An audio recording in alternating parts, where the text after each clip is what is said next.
warahmatullahi wabarakatuh. Hari ini saya akan mencoba membuat video tentang akan mencoba menjawab tentang pertanyaan dari Google Form yang sudah kalian tuliskan mengenai beberapa video yang sudah kalian tonton. Oke, tapi sebelum menjawab pertanyaan, doa kita hari ini semoga puasa kita lancar, semoga puasa kita berkah, semoga puasa kita menjadi amalan kita di surga nanti, amin. Ada beberapa pertanyaan, banyak sekali, mungkin akan menjadi beberapa video karena sebelumnya saya juga baca beberapa masukan dari teman-teman mahasiswa bahwa jangan kepanjangan videonya karena menjadi kuota. Ya, kita sama-sama bersabar, semoga kita berdoa, semoga ada rezekinya untuk membeli kuota. Oke. Kemudian ada suara background yang lain, ya mohon maaf karena videonya tanpa editing, jadi apa adanya, semoga sampai pesannya ya. Oke, saya akan coba menjawab langsung dari beberapa pertanyaan kalian melalui Google Form. Pertanyaan pertama, ini dari Rizda. Dari Riza, izin bertanya mengenai standar kompetensi lulusan. Di sana harus mencakup dimensi sikap, pengetahuan, dan keterampilan. Kemampuan setiap siswa cenderung berbeda-beda. Bagaimana caranya agar proses pembelajaran di kelas ketiga dimensi tersebut tercapai dengan suatu standar maksimal pada siswa? Terima kasih. Oke, untuk Rizda dan untuk semuanya, Indonesia menganut pandangan, menganut paradigma pembelajaran terkait dengan kompetensi yang harus didapatkan siswa setelah melakukan pembelajaran di jenjang tertentu. Oke. Ada 3 kompetensi utama, yaitu kompetensi sikap, pengetahuan, dan keterampilan. Kalian sudah mengerti itu setelah mempelajari standar nasional pendidikan, khususnya di standar kompetensi lulusan. Oke, bagaimana ketiga itu bisa optimal, bisa maksimal? Yang pertama, ketiga standar itu sebetulnya sudah ditentukan oleh pemerintah, ya, melalui standar nasional pendidikan itu. Keterampilan seperti itu, ketika siswa lulus SD, maka keterampilannya setidaknya atau minimal, namanya standar itu berarti minimalnya adalah seperti itu yang sudah dicanangkan oleh pemerintah. Lebih boleh, kurang tidak boleh. Makanya kalau kurang itu dinyatakan tidak lulus. Caranya gimana? Caranya ujung tombaknya adalah guru. Lebih sederhananya adalah guru menyiapkan tujuan pembelajaran yang sesuai dengan standar kompetensi lulusan. Ya, sudah dijelaskan bahwa muara dari seluruh tujuan adalah tujuan pendidikan nasional. Diterjemahkan menjadi tujuan kurikuler, diterjemahkan menjadi tujuan pembelajaran. Oke, itu tugas guru. Sehingga diharapkan semuanya bisa maksimal. Bagaimana cara mengawasinya? Ada evaluasi, ada assessment. Ya, itu adalah salah satu itu adalah mekanisme yang digunakan untuk melihat keberlanjutan, keterkaitan, keberlangsungan, ya, antara tujuan nasional sampai ke tujuan pembelajaran yang paling spesifik. Oke, itu jawaban untuk Rizda. Semoga yang lain juga bisa menyimak. Oke. Kemudian pertanyaan selanjutnya, siapa ini? Adnan Rivaldo. Lebih kepada tugas yang 5 itu, Pak. Oke, pada bagian argumentasi RPP, apakah format penyusunannya atau hanya sebatas kata-kata yang menunjukkan RPP yang kita buat? Ya, kalian susun sesuai dengan format yang kalian tahu. Sebetulnya tidak ada format baku RPP, tapi aspek berdasarkan pedoman penyusunan RPP yang kemarin saya sampaikan itu harus ada. Ya, silakan kalian buat formatnya. Ya, kalian bisa download, kalian bisa adaptasi itu berarti kalian ambil, kalian formulasikan sesuai apa yang kalian butuhkan. Oke, itu ya Adnan ya. Kemudian Ririn, tentang cakupan Pak. Cakupan dari ketiga dimensi kan meluas dari SD sampai SMA, sampai nasional atau internasional. Itu bagaimana menilai bahwa siswa sudah memiliki kemampuan dari dimensi tersebut Pak? Oke, tadi saya sudah singgung pertama. Bagaimana cara menilainya? Menilainya melalui serangkaian mekanisme asesmen dan evaluasi. Ya, kita coba lihat dulu standar penilaian. Nanti ada berhubungan dengan mekanisme penilaian, pertanyaan yang lain. Oke, ini mekanisme penilaian. Di sini di standar penilaian ini, di standar penilaian dijelaskan fungsi penilaian, definisi penilaian itu apa. Kalian bisa baca sendiri. Saya juga sudah pernah menyampaikan, ya. Silahkan baca sendiri. Tapi yang paling penting di sini ada mekanisme penilaian, bahwa seorang guru itu wajib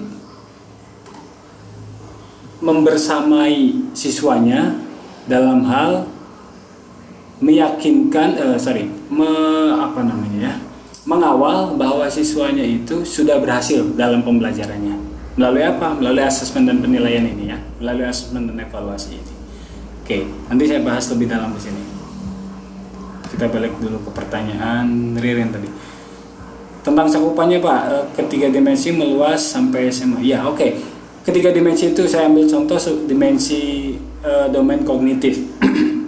Domain kognitif dari awal C1 sampai C6 kalau kita menggunakan yang belum revisi, ya, taksonomi belum yang revisi. C1 sampai C6.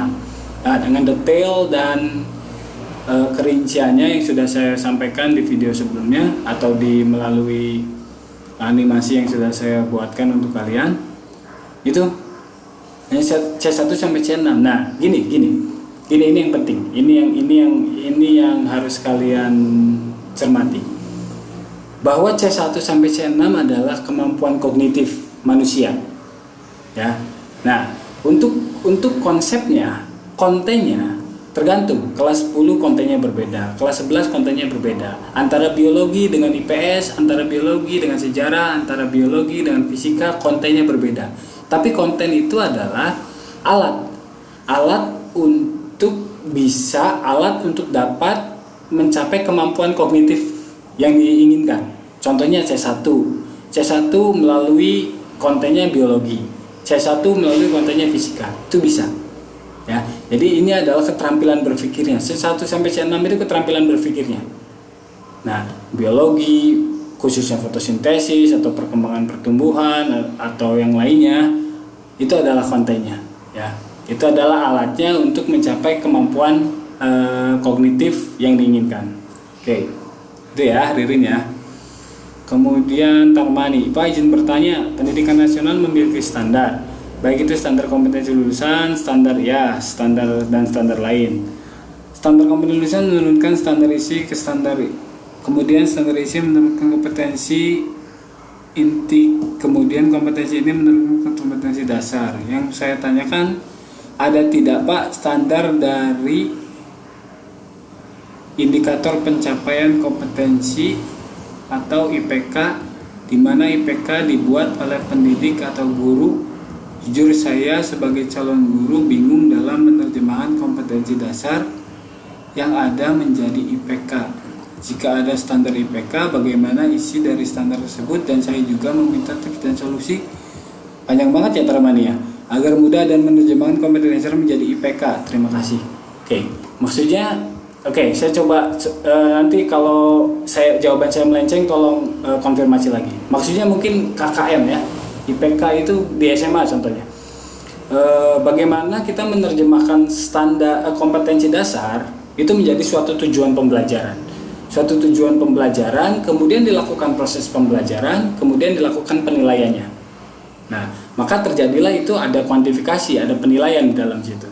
Ya, di mana nilai itu merepresentasikan apakah siswa sudah lulus dari tujuan pembelajaran yang sudah dibuat, ya, bisa, tidak bisa, kurang bisa atau seperti apa.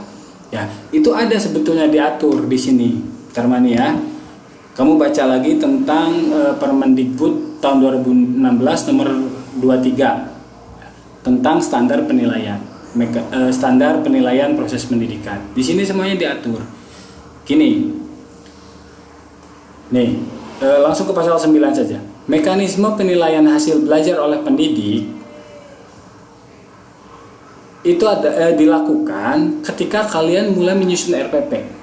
Perancangan strategi penilaian oleh pendidik dilakukan pada saat penyusunan rencana pelaksanaan pembelajaran atau RPP berdasarkan silabus. Oke, artinya begini. Menerjemahkannya begini. Kalian melihat KD. Contohnya kelas 10 KD 3.1. Kalian sudah paham. KD 3.1 adalah tentang keterampilan. Tentang pengetahuan. Saya jadi ngelamun kan?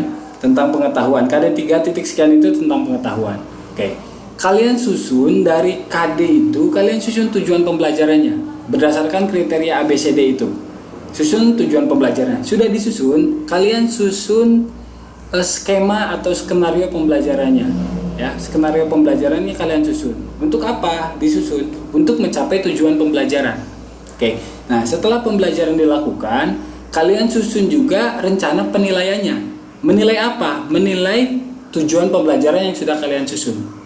Apakah siswa sudah mampu, sudah bisa, sudah melewati dari tujuan pembelajaran yang kalian susun? Nah, itu strateginya. Mengapa harus di RPP sudah ada penilaiannya? Oke, ada nih pertanyaan tadi, saya lupa pertanyaan siapa, tapi saya baca sekilas ada pertanyaan tentang penilaian sikap, bagaimana dilakukannya. Ini penilaian aspek sikap, walaupun di biologi tidak langsung, ya tidak secara langsung, artinya indirect teaching, tapi aspek sikap itu dilakukan penilaian. Aspek sikap itu dilakukan melalui observasi. Kalian bisa menggunakan daftar checklist, kalian bisa menggunakan lembar observasi, apapun itu, ya. Atau teknik penilaian lain boleh. Di sini boleh dilakukan penilaian lain. Jika ada yang lebih efisien, jika ada yang lebih efektif, boleh digunakan. Ya, aspek sikap dilakukan melalui observasi atau pengamatan dan teknik penilaian lain yang relevan. Dan pelaporannya menjadi tanggung jawab wali kelas atau guru kelas. Nah, ini untuk aspek sikap. Nanti ada pertanyaan di depan. Saya lupa pertanyaan siapa.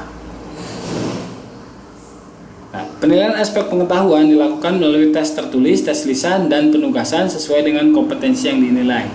Ya, berdasarkan apa tes ini dibuat? Berdasarkan tujuan pembelajaran yang kalian telah buat. Oke, penilaian keterampilan dilakukan melalui praktik, produk, proyek, portofolio, dan atau teknik lain sesuai dengan kompetensi yang dinilai. Oke, kalau ada dan garis miring atau begini, kalian menerjemahkannya adalah kalian bisa menggunakan dan ataupun kalian bisa menggunakan atau. Dan atau dibacanya itu ya. Boleh iya, boleh bersamaan, ini semua boleh digunakan, atau pilih salah satunya boleh. Oke. Nah, ini terman ini IPK itu. Ya, kalau saya menerjemahkannya adalah KKM. Gini, siapa yang menentukan KKM? Peserta didik yang belum mencapai KKM satuan pendidikan harus mengikuti pembelajaran remedi. Nah, KKM ini disepakati oleh satuan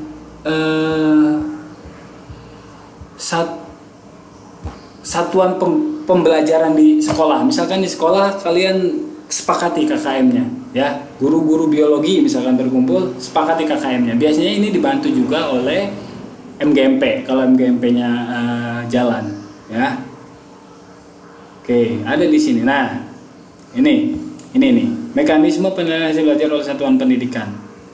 Penetapan KKM harus dicapai oleh peserta didik melalui rapat Dewan Pendidik. Nah, Dewan Pendidik inilah yang menentukan KKM.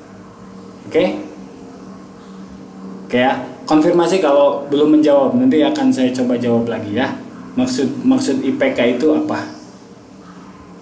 Oke. Sudah berapa menit ini ya? Nanti saya potong saja videonya kalau sudah terlalu lama.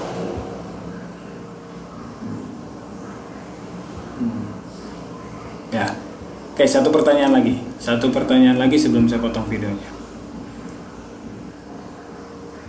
Termani sudah. Debbie. Punten Pak, standar tersebut berlaku untuk seluruh sekolah di Indonesia. Jika sudah diatur begitu jelasnya, mengapa masih ada perbedaan pengalaman belajar di sekolah dengan sekolah lainnya. Di sekolah begitu menekankan materi Z hingga yang letaknya di akhir pembelajaran disedangkan hal demikian sehingga apa keduanya tentang